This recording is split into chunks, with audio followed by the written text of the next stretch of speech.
Hey indie filmmakers, Griffin here. I always say it's important to capture close, clear audio.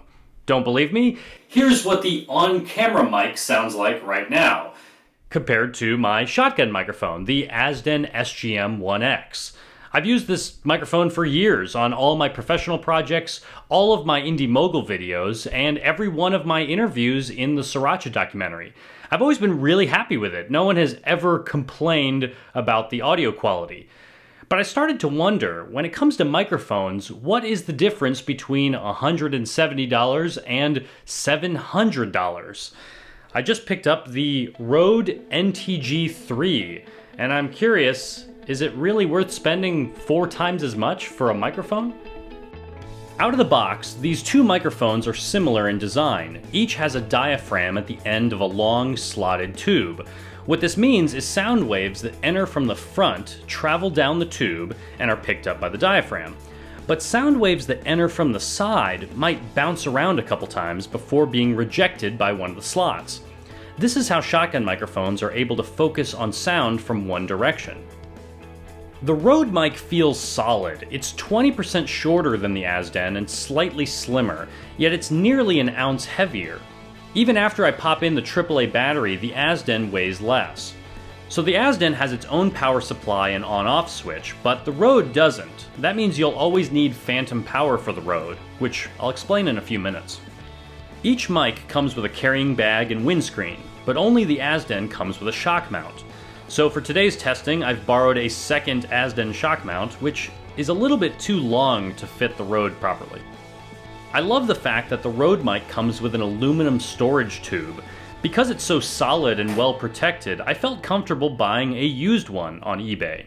That saved me $200. I gotta know, what does the Rode's bigger price tag mean? Does it sound better? Does it reject more background noise? Does it work from greater distances from the subject? It's time to pop on some headphones and run some side-by-side tests.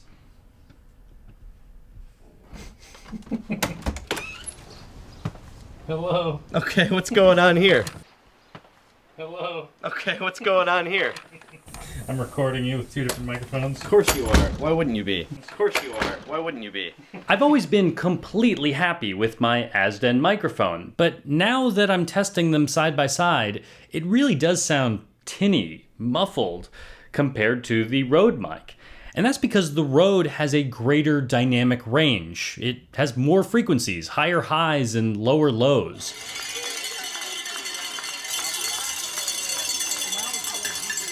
The only downside I've discovered of this is that I hear more of my vocal imperfections. I can more clearly hear my breathing and clicks in my mouth. But if I want to get rid of these, I can just use an equalizer and eliminate those frequencies. All right, I'm inside a really noisy fast food restaurant. My friend Matt here. Hello, this is the adventure of being Griffin Hammond's friend. He shows up with camera equipment to lunch, and I have no idea what's going on. One thing I want to test out is if either one of these mics can isolate my voice, block out the background noise better than the other. So I'm going to turn on this heater. It's on high right now. Let's hear it. It's on high right now. Let's hear it. Let's talk into both microphones and see if either of them is doing a better job than the other of picking up just my voice and not that heater next to me.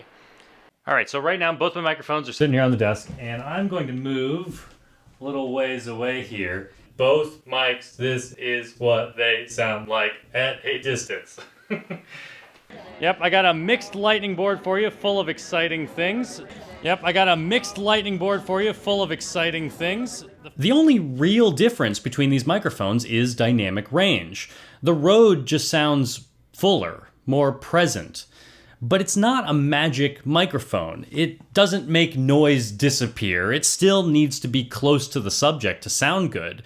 And for as different as these microphones sound, I was never unhappy with the Azden. It's only now that I'm doing side-by-side tests that I notice anything is lacking. So in the future, for shots like this, I'm going to start using the Rode NTG-3. But for me, the biggest drawback of this microphone is that it doesn't have its own power. It needs phantom power from my audio recorder, but sometimes I like to shoot super lightweight with an XLR to 1/8 inch adapter plugged into my camera. The Rode can't do that. Only the Azden with its AAA battery can work directly with the camera.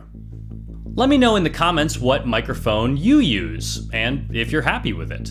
And if you're curious about any of the filmmaking gear that I use, from cameras to microphones to adapter cables, I've created a handy list right here for your reference. And one more thing, if you are in Los Angeles, I would love to see you next week when I'll be at the Hollywood premiere of my film, Sriracha, my documentary. It's playing Tuesday, June 3rd at 2:45 p.m. at the Chinese theaters, like right there on Hollywood Boulevard. So I hope to see you there. Thanks for watching, everyone.